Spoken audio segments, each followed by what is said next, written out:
Hai guys, selamat siang. Hanum TV The House. Makasih klik video ini dan selamat datang kembali. Ini mohon maaf ya, siapa yang datang, yang baru saja klik di channel, yang baru saja bergabung, sering yuk everybody. Apapun itu, terima kasih atas dukungannya. Terima kasih juga komentar pro dan kontranya. Sejujurnya ini hanyalah channel untuk membagikan sesama yang lain. Tidak ada unsur memanas-manaskan pihak ataupun negara-negara masing-masing.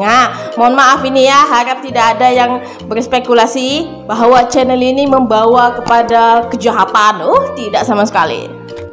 Cuma di sini yang kita boleh memberikan komentar sejujurnya apa yang terjadi saat ini di antara Malaysia dan Indonesia. Yang kita tahu dari isu atok Malaysia yang mulutnya terlalu lancang sampai membuatkan dua negara sekarang ini agak bercelaru ya dengan komentar-komentar netizen. Dan sekarang malah berlanjutan guys dengan isu yang dikatakan pekerja Indonesia tidak ada, ekonomi Malaysia akan lumpuh. Ini sejujurnya saya boleh katakan iya ya, karena kita tahu hampir 80% pekerja di Malaysia ini yang membangunkan Malaysia sini adalah pekerja Indonesia.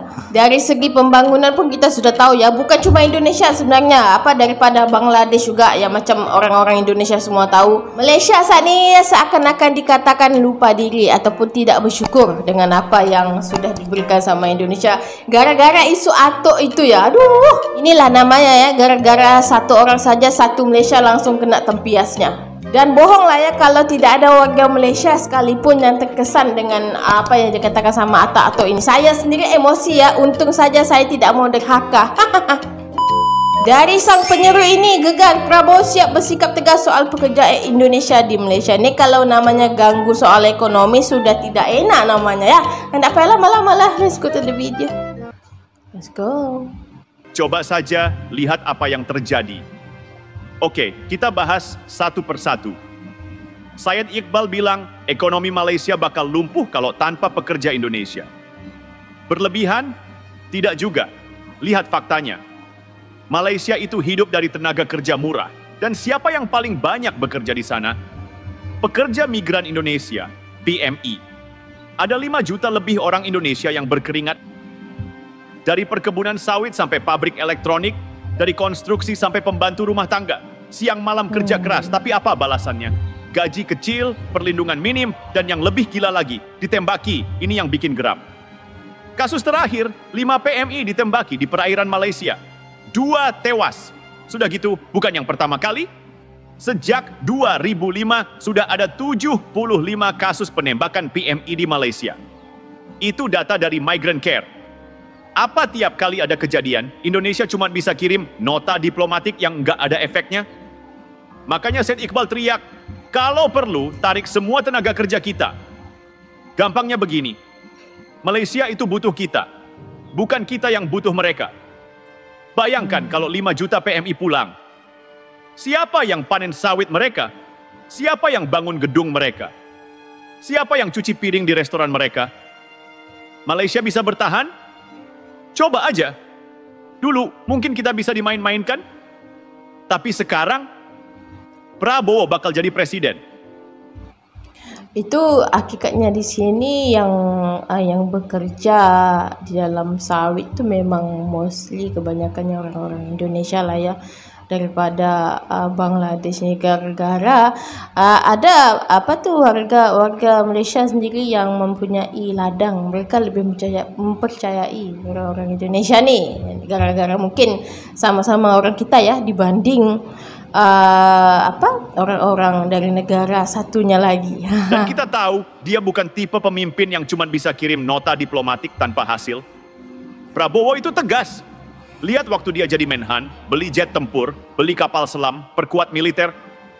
Kenapa? Karena dia tahu Indonesia harus dihormati. Bukan negara yang bisa diancam atau dibiarkan warganya ditembaki seenaknya.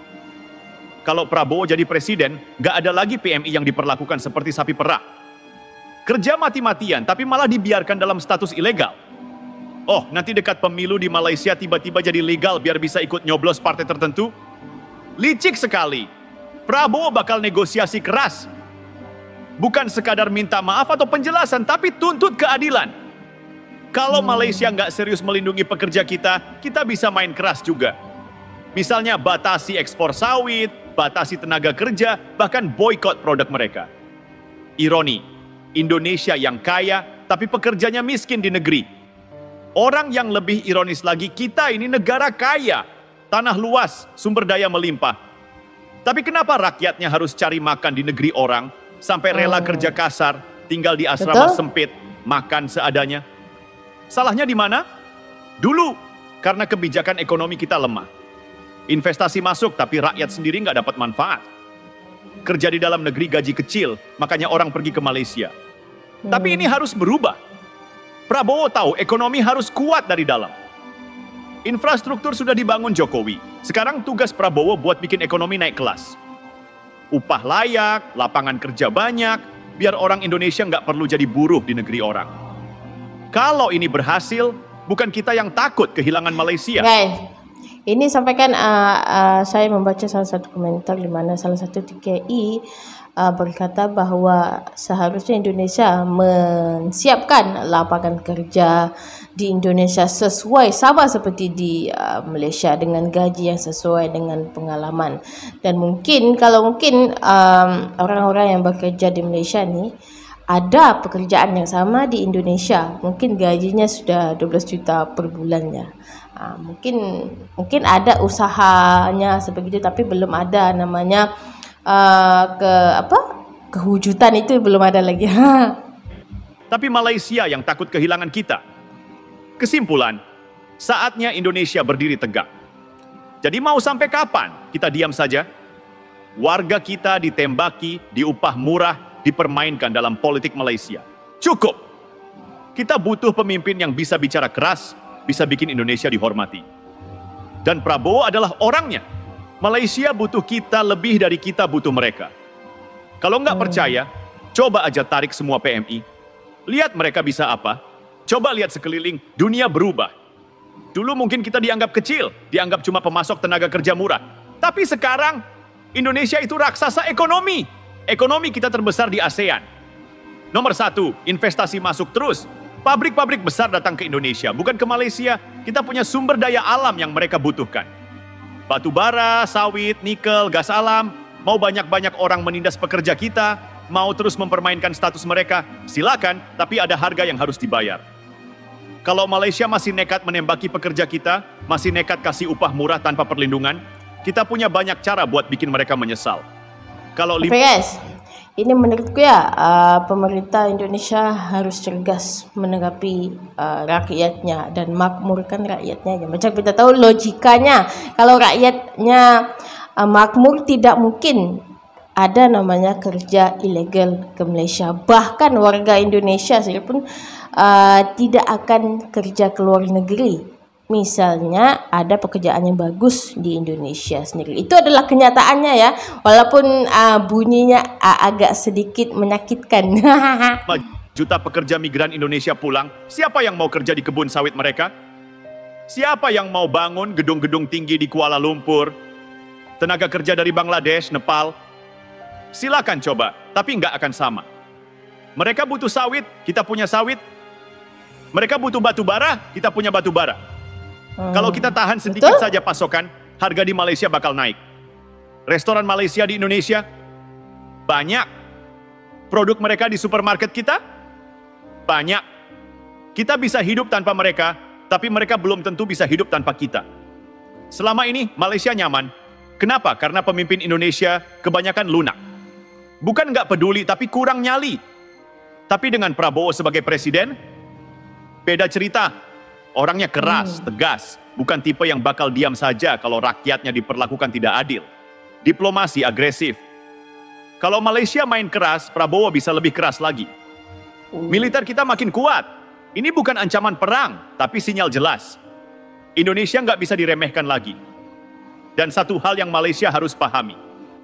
Indonesia sekarang punya pilihan. Dulu orang Indonesia pergi ke Malaysia karena nggak ada pilihan lain. Tapi sekarang, lapangan kerja di dalam negeri makin banyak. Jokowi sudah bikin fondasi, Prabowo tinggal mempercepat. Sebentar lagi, bukan orang Indonesia yang berebut kerja di Malaysia. Tapi orang Malaysia yang akan cari kerja di Indonesia. Malaysia punya pilihan. Apapun alasannya, kalau misalnya Indonesia mahu tindakan ini agar tidak ada lagi perlakuan yang tidak tidak menyenangkan, ya. Ada yang menyatakan tutup seluruh ejen-ejen pengiriman tenaga kerja Indonesia ke luar negeri. Itu saja jalannya. Mungkin tidak tahu kedepannya bagaimana, tapi ada yang warganet sendiri mengakui, ya, mending itu saja jalannya, ya, kalau tidak mau berlakunya penembakan ataupun kasus-kasus yang melibatkan warga-warga Indonesia sendiri. Hargai pekerja Indonesia atau kehilangan mereka selamanya. Indonesia juga punya pilihan, diam dan terus diinjak, atau berdiri tegak dan tunjukkan bahwa kita negara besar. Dan dengan Prabowo memimpin, pilihan kita jelas. Malaysia, kalau kalian masih berpikir bisa mempermainkan Indonesia, coba saja lihat apa yang terjadi.